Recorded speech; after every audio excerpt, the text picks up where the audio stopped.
Hi everyone, welcome to my channel and welcome to Week in Nintendo. Every Saturday I like to go back through the past week's biggest headlines so you can get yourself all caught up on all things Nintendo. If you're new here and you like these weekly news rundowns, as well as the occasional game or accessory review, make sure to hit that subscribe button so you can stay up to date on everything happening with the channel. And I missed last week's episode. It was the first weekly video I missed since starting the channel, but with everything going on, it felt kind of weird and almost inappropriate to be talking about Nintendo news, but this week felt like an okay time to pick things back up, so here we are. And with all that out of the way, let's go through this week's Nintendo news. Monday, we learned that Xenoblade Chronicles series creator Tetsuya Takahashi had recently spoken about wanting to continue building up the now decade-old Xenoblade Chronicles brand, an assertion to make note of because as recently as 2018, Monolith Soft had publicly stated that they had no firm plans in place to continue the series. This change in tune isn't all that surprising though, given the recent performance of Xenoblade Chronicles Definitive Edition. Takahashi also mentioned wanting to take on a smaller scope project as well to help bring variety to the studio. And this is all great news for Xenoblade Chronicles fans, and I hope that we see something soon about whatever that medieval fantasy setting RPG is that Monolith Soft has reportedly been working on. Again on Monday, in an interview with Famitsu, Nintendo president Shuntaro Furukawa revealed that Animal Crossing New Horizons had well exceeded the company's expectations, selling over 10 million digital copies, already surpassing Nintendo's own lifetime targets for the game. And we've talked about this before, but the timing of the release of New Horizons certainly had to help drive some of those sales, and as many have already said,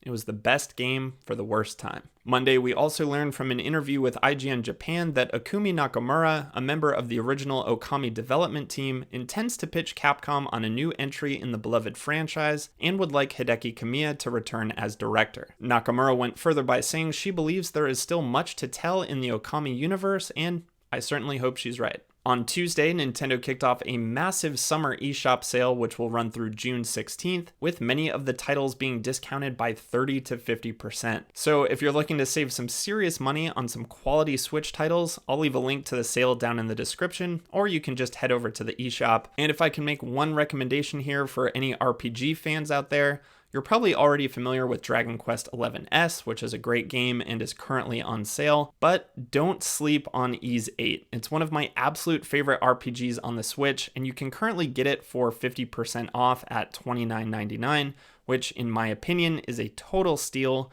What the game lacks in graphical presentation, it more than makes up for with its rock-solid combat and progression mechanics. I can't recommend it enough. If you're at all familiar with my Instagram page, you know I'm a giant Ys evangelist. But if you're not a fan of RPGs, there's a ton of other great games to choose from, like New Super Lucky's Tale, Doom 2016, and Dead Cells. Also on Tuesday, after an ongoing investigation into that Nintendo account security breach we talked about back in April, Nintendo updated the estimated number of compromised Nintendo accounts from 160,000 to 300,000. According to Nintendo, only a small fraction of the breached accounts were used to make fraudulent purchases, and the bulk of the refunds to affected customers have already been addressed. So if you still haven't set up two-factor authentication on your Nintendo account yet, here's your second reminder.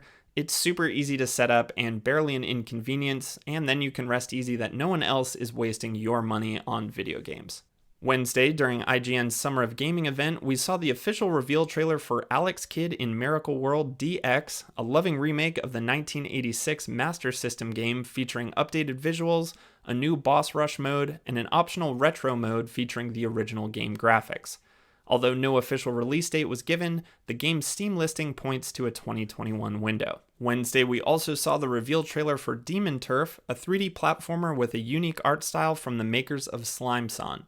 Demon Turf will be coming to Xbox, PC, and Nintendo Switch. Thursday, Devolver Digital announced that Ruiner, their 2017 cyberpunk top-down shooter, would be making its way to Nintendo Switch on June 18th. This highly stylized dystopian future action game with what sounds like an excellent soundtrack looks right up my alley. Again on Thursday, in another IGN Summer of Gaming announcement, we learned that 13, the comic book style first-person shooter that originally came to consoles and PC in late 2003, will be getting a remake release across all consoles, including the Switch, as well as PC and Mac on November 10th, 2020. On Friday, Nintendo gave us a closer look at the upcoming Paper Mario game releasing on the Nintendo Switch on July 17th, Paper Mario: The Origami King. Multiple world and level themes were shown off in more detail that seem to correspond with the 5 different colored streamers that have unfurled from Peach's castle. The Origami King's sister, Olivia, appears to be her companion throughout the game, assisting Mario on his paper-themed journey, and battle partners were also shown off in more detail. Now, there's been a lot of discussion happening online around the direction of this new game and its ring-based battle mechanics. Many were hoping to see a full return to the structure of the original Paper Mario on the Nintendo 64 or the Thousand Year Door on the GameCube, moving away from the gimmicks of recent games in the series. And at least from what we've seen so far, it looks like Nintendo is making a bit of a half step here, but even with this closer look, I think we'll still need to wait for reviews to have a fuller picture of the game's progression and mechanics. What I will say is the origami aesthetic is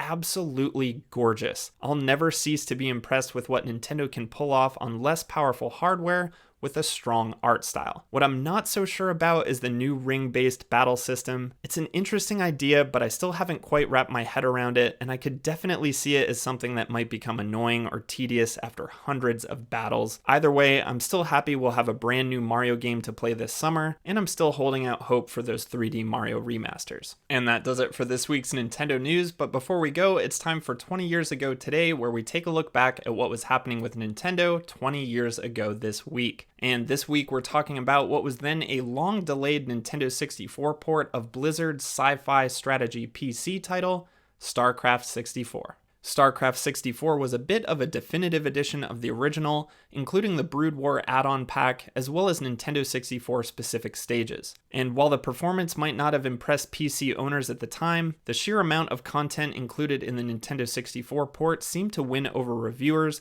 with GameSpot's Joe Fielder giving the game an 8.4 and saying, "Ultimately, the Nintendo 64 version of StarCraft holds plenty of rewards with only a few minor drawbacks. The huge number of levels available and the 2-player split-screen mode, slowdown ridden as it is, make for an incredible amount of value. Nintendo 64 owners looking for a game to help fill time before the next big release for the system arrives will find exactly what they're searching for here." So let me know in the comments below if you had this real-time strategy game in your Nintendo 64 library all those years ago, or if you've tried 2017's remaster of the original that came to PC and Mac. And if you stuck around through all that and like what you saw, please consider liking and subscribing. And until next week, have a great weekend, play some video games, pour one out for E3 2020, and I'll see you next time.